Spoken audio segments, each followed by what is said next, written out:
There may be some repetitive things, but generally what I have found is anyone that I listen to quite often, when they repeat things, that must be really important.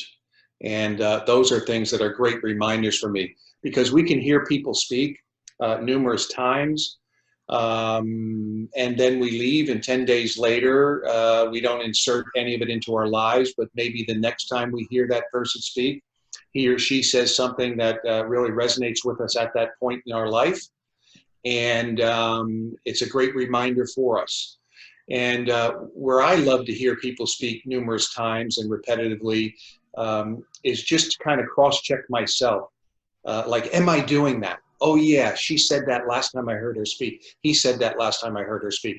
So, so there may be some repetition here, but hopefully there'll be some learning with the repetition. And the first thing that I usually talk about, especially in these last 2.5 months, is how do we set our day? How do we start our day? And all of us are different in probably what we do, but I would encourage you to put thought to asking yourself 2 questions before you start each day. For me, and the fun part of these Zooms is you can kind of see people's homes and offices. This is kind of a little corner of my office that you see behind me, one of my bookshelves. But every day I walk in here, I ask myself 2 questions, and this helps me frame my day or improve on my yesterday.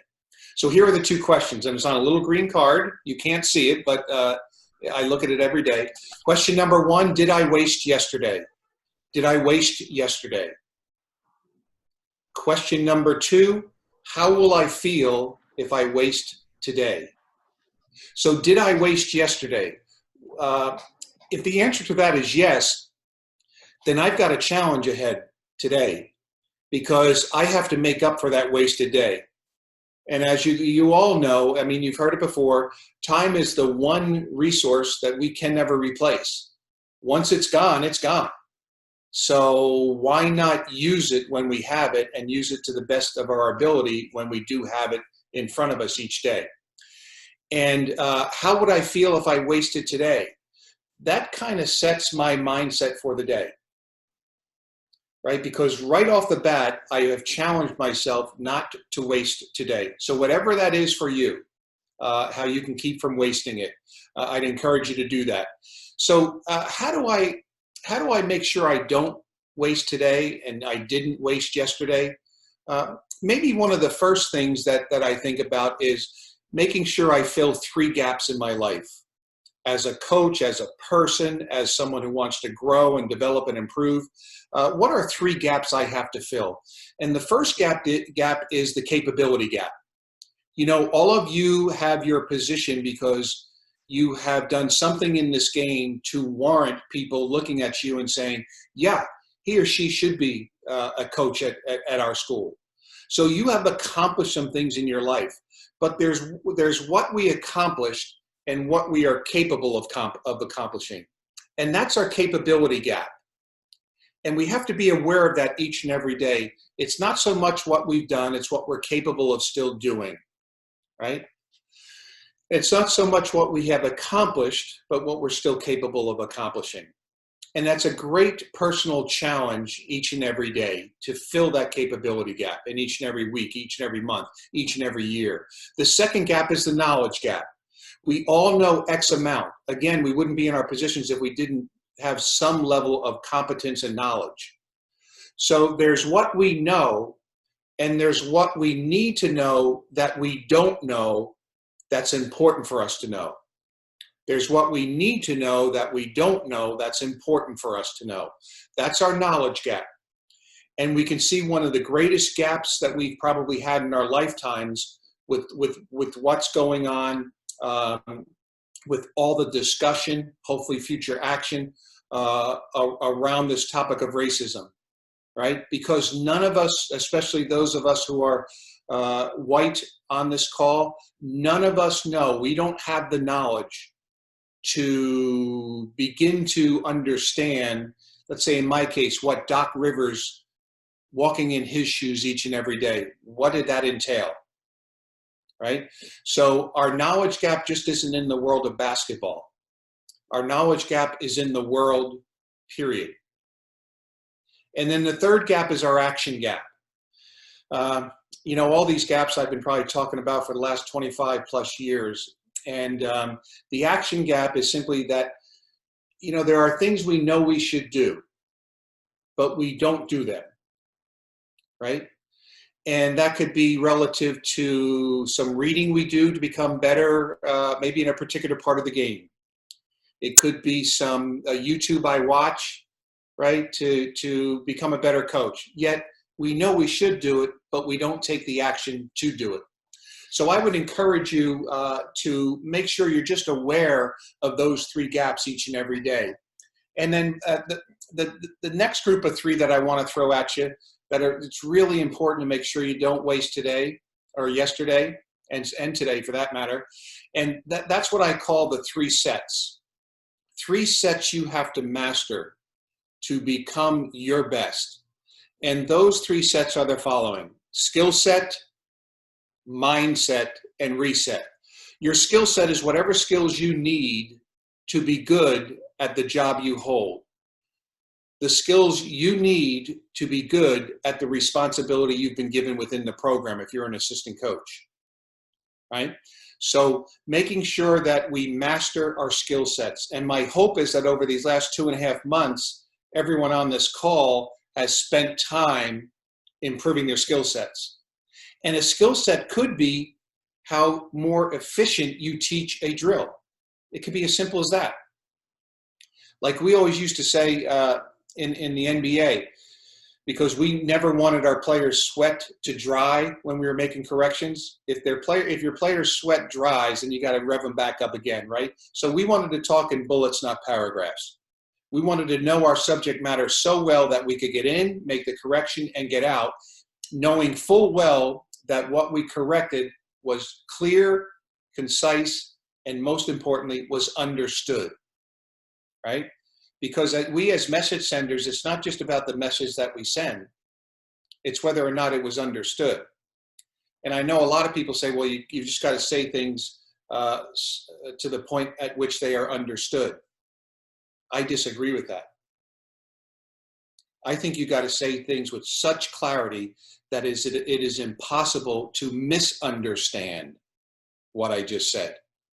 Not so much to understand what I said. It is so clear that it is impossible to misunderstand what I just said. So skill set, mindset, how do you wake up each and every day? Those of you who have heard me speak, I say this all the time. As a coach, sometimes it's not so much what you know, it's what you bring that day. Like Doc Rivers was the best when we were in losing streaks.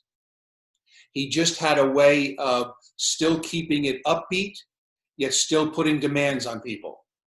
Because as a coach, we never want to leave the world of demands. We never want to leave the world of challenges, right? As a matter of fact, some of you may know just from my Twitter account, I just released a program that has created 16 challenges that you can put in front of your team as individual players. And each of these challenges are something that they can take, put it on themselves. And if they meet this challenge, they're going to have a chance to get to where they want to go. These are the same 16 challenges that I saw the best of the best put on themselves. And I'm not saying this so people will go out and get it and all that. But what I didn't know was an unintended consequence of this. I call it the challenge series. And what I have found out is teams are now talking to each other in greater depth because they have the same subject, the same challenge each day or each week, however the coaches use it, right? Some are using it weekly, some are using it 3 times, whatever the case may be, right? But it's causing teams to actually talk to each other about things other than how many likes do you have, how many follows do you have, right? And then for those special players on your team that maybe, they really want to get to be the best they can be, it's a great way for them to take on these challenges and know that the best of the best have done it. But that's I didn't even want to get into that. But the mindset is that challenge series, it creates a mindset for the week or for the day, right? And it gets them beyond average. And I think our players want to go past average, but maybe they're not sure exactly how to do it and how to challenge themselves. Like, what challenges are you putting in front of your teams right now? What challenges are they putting in front of each other? Because if we truly want to be what we say we want to be, it's going to take work, and it's going to take doing some things that we don't really feel like doing. But if we know our teammates are doing that at the same time, it's a little bit easier to get through. That's the Navy SEALs, right? The reason their BUDS training is so hard, and the reason they almost all get to the point they want to quit, is because they actually want to know what your breaking point is, right? Because they know when they get into their games, which are real life and death situations, if someone quits, then someone dies. That's why they train to failure, right? So the third set is reset, and it leads into this concept of failure. You know, as coaches, we're not going to all have winning seasons. Sometimes we are going to be relieved of our duties in that particular position we hold. We will fail. Your players will make mistakes in games, but it's how you frame it and how you couch it and how you use it that determines whether failure will in my case, what I think is, what will failure do to you? Will it stop you or start you? The answer to that question will tell me whether or not your team has a chance to reach its goals. And that will tell me whether you as a coach really want to be a coach. Hey, Doc Rivers got fired. As a matter of fact, the years I was in Boston, really interesting statistic. The three head coaches of the three top teams, Doc Rivers and the Boston Celtics, Tito Francona and the Boston Red Sox, Bill Belichick and the New England Patriots, they had one thing in common. Well, two things. They won championships. But the other thing was, the job previous to the job they held in Boston, all three of them were fired. So failure will happen in your career. Does it stop you or start you? Do you treat it as devastation or education? Right? You may be devastated for a day or two. That's natural because we're human beings. But if devastation continues on for weeks, months, even a year or so, we can't get to where we want to go in life or in our careers, right? So make sure that we truly do learn from it. And everyone talks about that, but not many people actually do it. What did not go right? You know, I have a lot of coaches call me after they get fired. And the one thing I ask them to do is please execute a truth audit. You had to have had some part in you getting fired. You had to, right? So just make sure that the parts that you had in maybe you not still having that job, you know what they are, and you start to plan a strategy to never repeat them, right? So start you or stop you, devastation or education. And then the last one we stole from Nick Saban at Alabama, never waste a failure. Losers waste failures. Losers, average, below average people, they waste failures. Never waste a failure. And then I'm going to say something about mistakes, because basketball is not a game of perfect. Leadership is not a game of perfect. So if it's not a game of perfect, then we'll make mistakes. And this is what we used to tell our players all the time. Just make new ones. That's all we ask. Just make new ones. Don't make the same ones over and over and over again. Or else we have to either not play you or cut you or trade you in the NBA's case. And if you lead the NBA in brand new mistakes, well, you know, we probably have to sit you as well. But we have that conversation before the season starts. So it's not like it's all of a sudden brand new to these guys that we're talking about them going from, let's say, solid or major minutes to being on the bench. Because for us, the truth is a very big part of how we operated every day. And I think for any championship team, if truth is not at the foundation of your program, I do not think you can get to where you want to go. And boy, has truth come into play of late with the George Floyd killing, right? Truth has really come into play because leaders and coaches more now than ever, the people we lead, they're going to really look at this word, right? And the truth needs three things. You need to be able to live it, you need to be able to tell it, and you need to be able to take it. If you have not seen the demonstration/education outdoor meeting that Clemson football had this past weekend, you need to look it up. Dabo Swinney spoke, and two of his players spoke. And when Dabo spoke first, I thought, wow, that was really good. And then the two players came up next, totally blew Dabo Swinney out of the water. Their message was incredible. They spoke their truth. And because I visited Clemson and the football team and that sort of thing, I know one of them for sure because there's so many articles on this guy. He lives his truth. And just listening to the second player who actually organized this, and it was a very peaceful hour to whatever it was, gathering, where he educated the audience. My guess is he lives his truth each and every day as well. So I would encourage you to look at that because they spoke the truth. And those we lead are going to ask, what is our truth? And with that, do your actions match your words? That's what I mean by living it. And now more so than ever, leaders are going to be evaluated on whether they live their words. Coaches are going to be evaluated on, do you truly live your words? Or is it just something you throw up in the air and hope it sticks? And for those of you who have read my book, you know that to me, truth is the single most important word in all of success, because we can't get to where we want to go unless we know the truth. And the truth has two parts to it, right? There's the truth of what we're doing well. We need to know that so we can continue doing it. And there's the truth about what you're not doing well or what I'm not doing well. I need to know that as well, because at that point, if I continue doing it, it is a roadblock for me to get to where I want to go.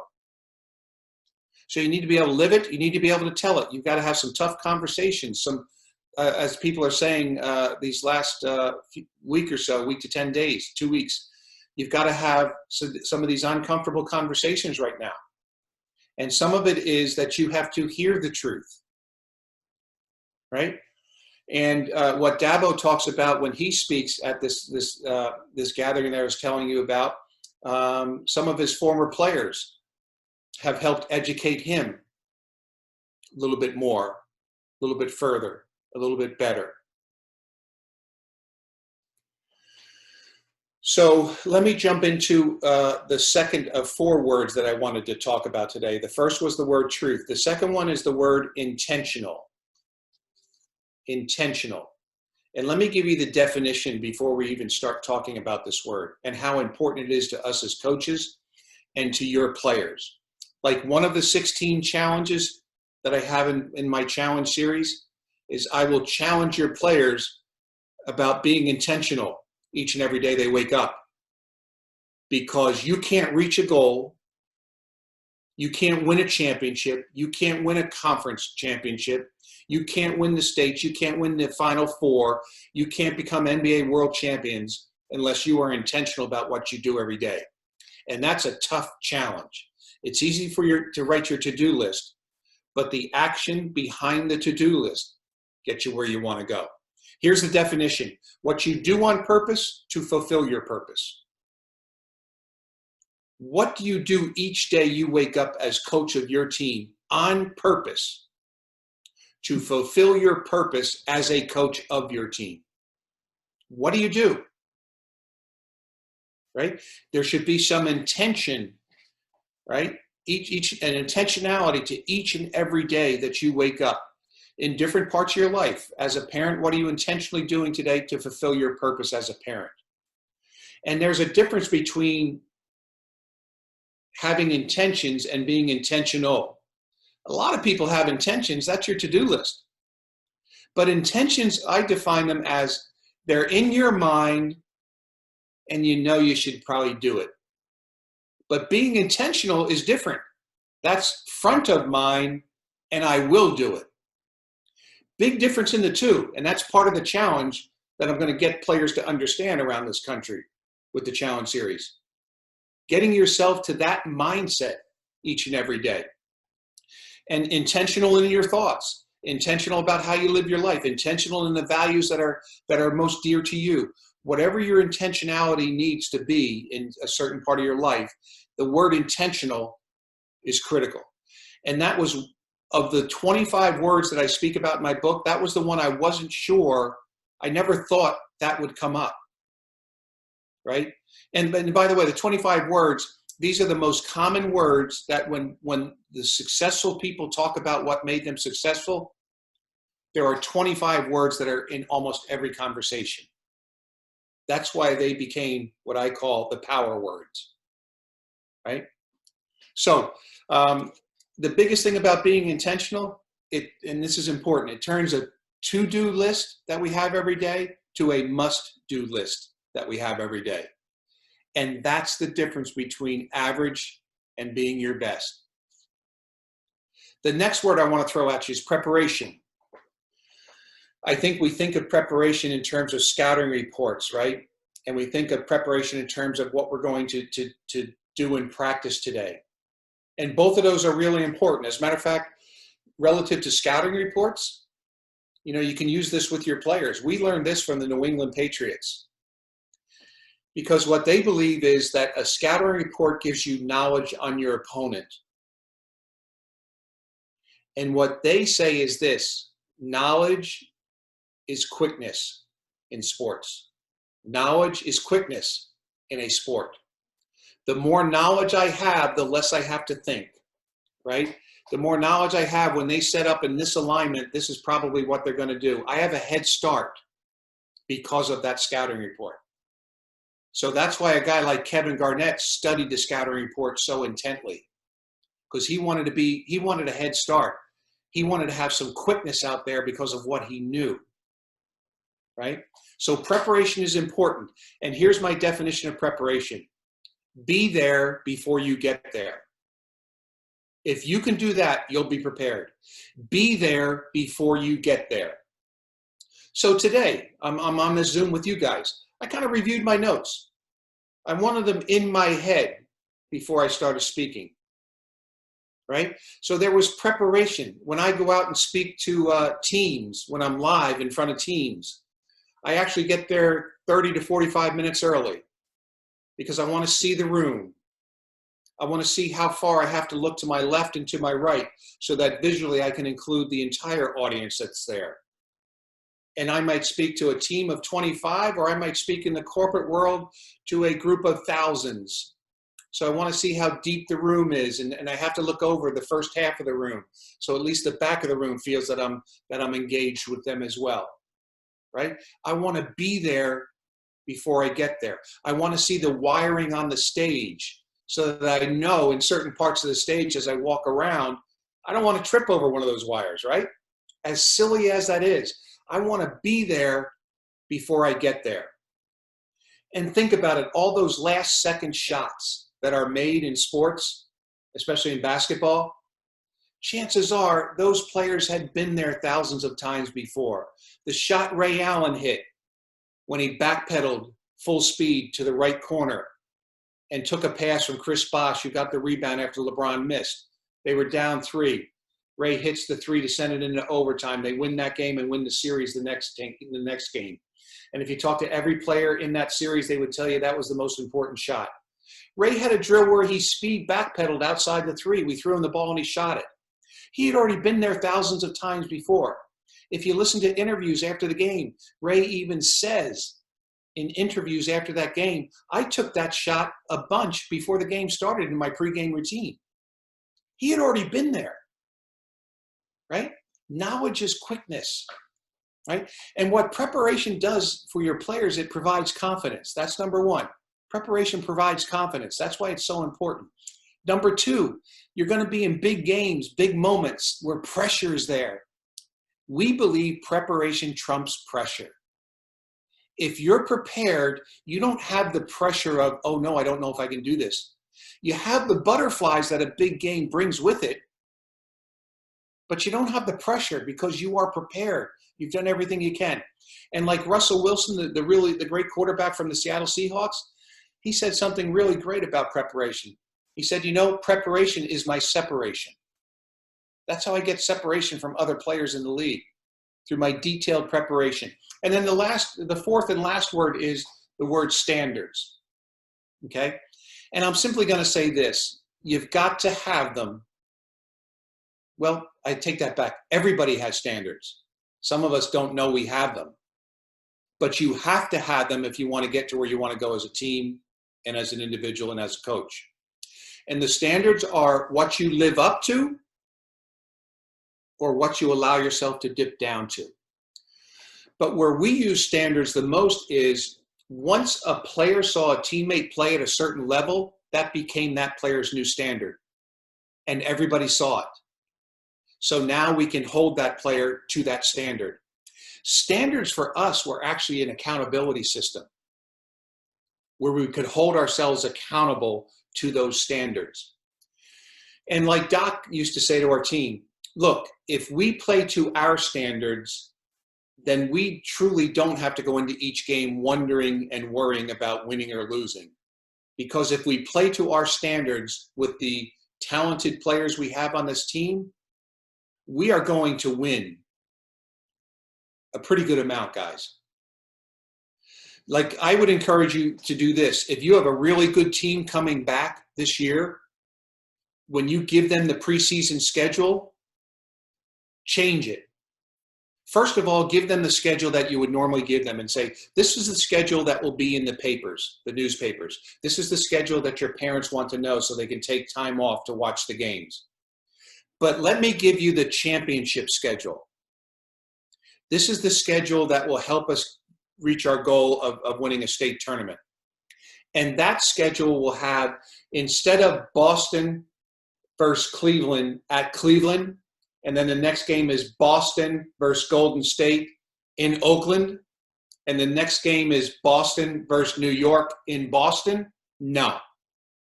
The championship schedule will have Boston versus Boston in Cleveland, Ohio. Game 2 of the schedule, Boston versus Boston. The game just happens to be in Oakland, California. Game 3, Boston versus Boston in Boston, Massachusetts. You see where I'm going with this. We are competing against ourselves. We just compete in a different city that the NBA tells us to go to. It's a great, well, I don't know if it's great for you. Something to think about, right? So let me leave this world of kind of like words and success and becoming our best and all that sort of thing. And because I don't know what level of people and coaches are on this. And I know many coaches in this country, because I get asked all the time, how do I move up in this profession? How do I put myself in a position to reach some of the goals that I've set for myself in this game, just individually, right? So I'm going to go over 4 or 5 things that I think are important if you want to put yourself in a position to maybe get a higher level job, a new job, go from assistant to a head coach. And those of you who are head coaches and you're set where you are and you love where you are, maybe you can use this with your assistant coaches, okay? The first thing I always talk about is something that I think was crucially important to me. Well, first off, even more than I get into this, what was really important to me is that people saw me as a good person, someone they could trust, right? Someone who works extremely hard. They saw that, right? But what I did for myself, I believe, but I didn't even know I was doing it. I just loved doing it. I found a niche, right? I found a niche. And that niche, that little segment of the game, for me was skill development. Supposedly, I became one of the best in the country at developing skills of players, right? So that reputation got around. But it was a niche where I could be one of the best at something. I wasn't the best because there was a guy by the name of Tim Gergerich, and he was the best at developing player skills, right? So I never got to his level, but I was in the conversation of being one of the best in skill development. So that was something that, and I studied it hard. And when I watched games and saw a particular move, I turned it into a drill, right? Or if I saw a guy coming off of a screen that's common in the game, I turned it into a drill. So everything that I watched and looked at and researched, I turned into drills and teaching points. And then I got all my teaching points as best I could down to 3 bullet points, so that the players, it would be impossible for them to misunderstand what I was saying, right? The second thing was, I touched on it, be aware of your reputation. And there's 3 reputations: a good one, a bad one, and no reputation. 2 of those 3 are bad, I think. Bad is bad. Why? Because it's bad. You may have to erase that one. That was not very profound, but you know what I'm saying there, okay? No reputation? Like, why would we look at you, right? Certain ingredients of a reputation have to be good person, have to be hard worker, have to be team guy, team lady, right? Those who are going to hire you have to know those three things up front. And then through the interview process, they can go deeper into who you are and what's in your heart, right? But they're certainly not going to hire or even think about hiring someone who's a bad person, someone they can't trust, right? Someone who's lazy. Oh yeah, let me get a staff full of those 3. That way I can get fired quicker, right? And then what's your image out there? Similar to reputation, right? What is your image? Every now and then, maybe ask some of your friends in coaching, hey, this may be a dumb question, but like, have you ever heard what people think of me? Especially if there are some negative things. I always say that, right? Because what are they going to start with? They're going to tell you the good things that people say about you, right? But maybe you encourage them, like, well, like one of mine was early in my career, you never talk to anybody, you're always by yourself. Well, part of that was by design, because when I was watching games, I wanted to actually see the game I was watching rather than talk to the ear of the person next to me, right? Because when I became a head coach, I looked for that when I was out on the road. Who's watching the game? Who's talking about last night? Because these evaluations we bring back, they're important to our player selection. So your niche, your segment of the game, your reputation, your image. And then I'm going to hit you with the concept of networking. I know it's really important, supposedly, in order to move up. But we have to understand that networking is just a number. Networking is the number of people you meet. If that's where you stop and that's all you do, you can't. And you will never be able to utilize those people to help you in your climb. And be careful, because I know some young coaches, like, I'll get emails saying, can you tell me everything you did to move up? And this is the very first time I've gotten an email. I don't even know this person. That's not called networking. That's called not working. That's not working for you. That won't work. And I'll never return that email. You know why? Because they didn't earn the ask. You got to earn the ask in this business, right? So if networking is not as important as the books say it is, Kevin, then what is important? Relationship building. Networking lets you meet someone. Then it's up to you to develop a relationship with them. Well, how can I develop a relationship with someone? He's like a head coach at a Division I Power 5 conference school. He'll never take my call. You're right. You're 100% right. He never will. Maybe you can send him some articles. Maybe you can send him a book. Maybe you can make sure you find out what she loves doing, right? And then you can send some things in that area. That's building relationships, because we have to understand this. It used to be who knew you, or who you know, right? It's important to figure out who you know. Then the books told us who knows you. Well, the next books haven't been written yet, but they're the truth. That's who do you have a relationship with that's strong enough that they know enough about you that they can actually make a call and speak on your behalf. Now, 2 calls are made in this business. Here's call number 1. Yeah, you know this guy, I see him a lot, and he wanted me to call you and just let you know that he's really interested in your job, and he'd love to interview with you. But I just wanted to call you to let you know that he contacted me. Thanks, click. That's one call. There's another call that goes like this. Let me use, say, Mike as an example. Hey, look, gosh, Mr. AD, Mike Neighbors, you probably don't know him, and maybe you shouldn't know him, but let me tell you, this guy is incredible. And here are 3 things that set him apart. Boom, boom, boom. And I know that there are going to be a lot of people calling you, and I know you and I know each other, and I haven't called you much in the past about a particular coach. But I'm calling you now on Mike Neighbors. And he may not be your final choice, but if you never hear anything from me, hear this. You got to interview him. You have to interview him. And even if you don't hire him, I bet you he says some things where you'll leave there thinking, gosh, I got to make sure my head coach that I do hire does that. You can see those are 2 different calls. On the second call, a relationship has been built. I really know more about that person. That person has kind of given to me more than he's asked me to give to him.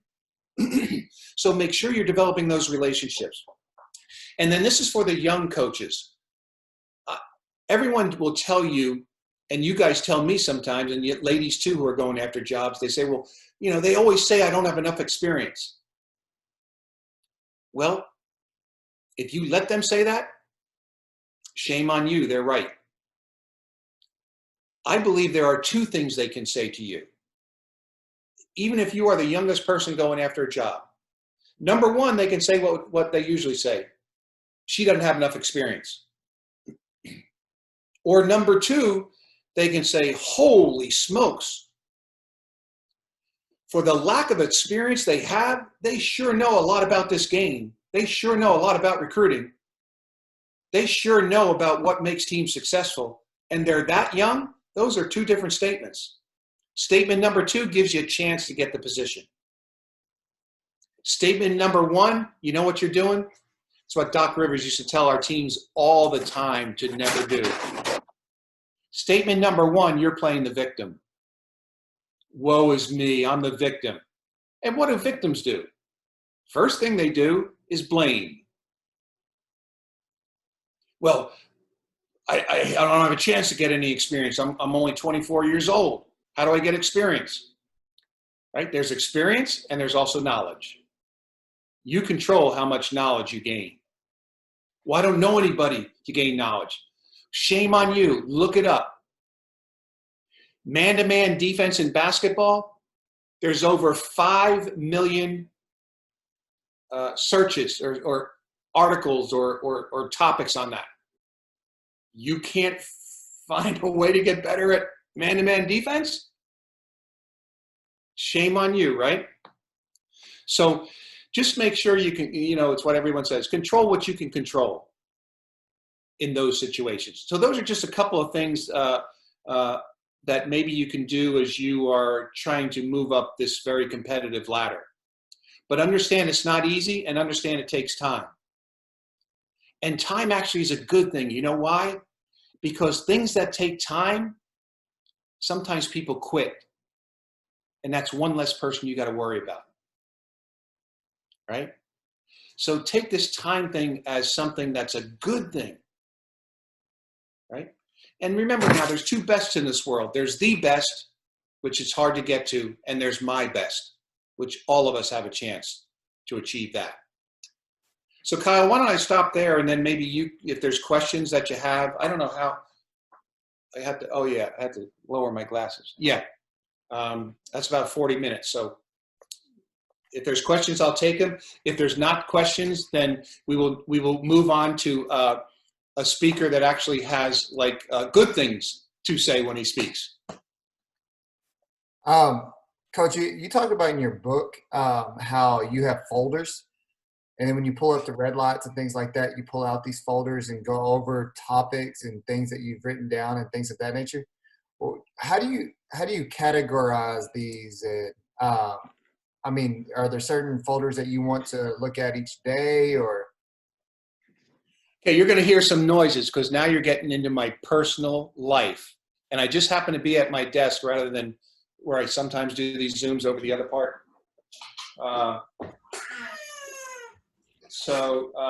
And as Mike tends to that wasn't even mine, Coach. Wasn't even yours? No, he's if so, that would have been the loudest sound he's made since he's been born. He is a well, I'm sure that'll change in years to come. Oh, it's coming with a vengeance. I know it's coming. So, Kyle, here's a couple of things. This thing right here, this is my current Wilt notebook, W-I-L-T. It's nothing. This one, who did it come from? Buzz Williams. Buzz, yeah. Yeah, Buzz sent me this a few years back. So, I mean, you can see different things written down in there. WILT is an acronym that stands for What I Learned Today. And I do try and put an entry in there. There's at least one thing per day that I pick up, right? I may not put it in that exact day, but at the end of the week, I'll have maybe a group of notes and I'll say, okay, let me start putting the ones that really resonate. Because you know what I found as I get later in life? I might have loved something on a day I read it. And then after I leave it for about a 3-4 days or a week and I go back to it, I thought, not as important. That's why it's fun to reread books. Because you know what? You highlight different things the second to third time. And I think all of us should have a certain set of books that are in our reread category, right? So that's that. Then I keep, I didn't want to walk over to my briefcase, but I have a blue file in my briefcase, but this is similar to it. This is a file I have right by my desk. And these are just lists that I look at, right? Each and every day. So they're reminders for me. It could be, I have a list called Know Your Nose, K-N-O-W, Know Your Nose, N-O''S. So I look at that every now and then and just remind me, gosh, you know what? I haven't done that one. Knowing your nose is the things that you won't do. Like for me, one of my no's is settle. No settling. No settling, right? Why would I settle? So that's how I do it. And then when I read a book, what am I reading right now? First and Fearless. It's on my desk. So as you probably can't see this, but I have some highlights there. And then you can see a black pen mark. The highlight is something I like. The black pen mark is the category. In this case right here, boy, talk about a modern day PowerPoint. In this case right here, that's a leadership note. LDR for me is leadership. So eventually that'll go on my leadership PDF, right? And what does it say? You guys probably have thought of this, but I've never heard it this way. The best leaders have to do hard things. That's true. It's a better way to say it. I have never said it that way, right? And this is by a Navy SEAL. One of the 7,000 Navy SEAL books out there. And my guess is he was in the house on the Bin Laden raid as well. All 7,000. No. God bless the soul of the people who were in that house. I happen to know one of them who has told me some stories. Oh my gosh. And we're trying to win a game? Come on, man. So Kyle, I don't know if that answered your question. If it didn't, I don't know how to answer it. No, that was it. Thank you very much. Does anyone else have any more questions for Coach Eastman? Coach, I got one. What was word number 26? Do you remember the one that didn't make the cut for your book? Or 27? Well, it wasn't really 26 or 27 as much as probably the more I thought about it and after you know, if you write a book, you read your book so often that it gets to the point where it sucks. Like I said to my publisher, this is the worst book I've ever read. And he said, it's about time you've gotten to this point, because if you hadn't gotten to that point, you'd have been unlike any author that I've worked with. And he's worked with hundreds, right? So a couple of them, probably the most important word is depth, D-E-P-T-H. I just think there's a lack of depth. Well, just take, where are we right now as a country, right? There's a lack of depth of understanding right now. So that was for sure. And, you know, the book itself, everyone asked me, why did you rank them in that order? And I didn't. I just ranked the first word and the last word. The first word was truth, which we talked about. The last word was talent. Because you can have talent and never become successful as a team or an individual. You know, there are the 30th place team in the NBA, or the 8 teams that are not in the bubble playoffs in the NBA, they have talent. They're some of the, let's see, that's 8 teams times 15, whatever that is, you math majors, 120, something like that, 120 players that have talent, but they don't win. So that's why I have that last. Anything else, guys or ladies? That's the other thing. You don't know who's on the call. Well, Coach, we really appreciate it. So that my hand's hurting from all the notes I just took. But no, that was really good. Really good. Very insightful, and definitely understand why so many people want to hear what you had to say. So thank you very much for taking time and sharing with us. So. Yeah. Well, I'm going to say one other thing. When you guys get in the game, as long as, say, and I don't know again who's on the call, but and this is certainly not a cut, but as long as Mike and I have been in the game, just make sure that you're doing.